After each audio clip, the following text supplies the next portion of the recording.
গুদ মারছে guys town ভাইবে যে কোন চড়াইলাম নিজেও কোয়া হারতেছি না গাইস। কালে থেকে যদি ভিডিও না হয় আন্যরা ভাববেন আমি এই পানিতে পড়ে মরে গেছি।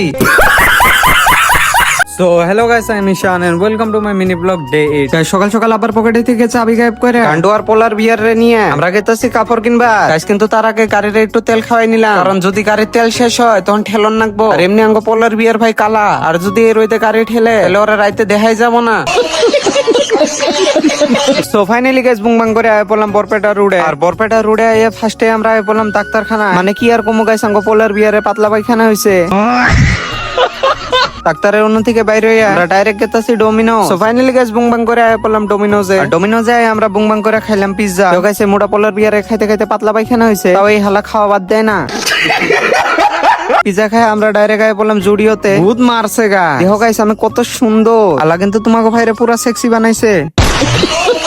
বাকি গাইস পুরো বরপেটা রুট ঘোরার পরেও আঙ্গ কোনো কাপড় পছন্দ হইলো না, তাই আমরা বাকি শপিং হাউলি থেকে কইরা এখন গেতাছি বাইতে। বাকি বাই বাই গাইস, ব্লগ ভালো লাগলে লাইক কমেন্ট শেয়ার করবেন, নেক্সট অবশ্যই ফলো বাটনে মারবেন।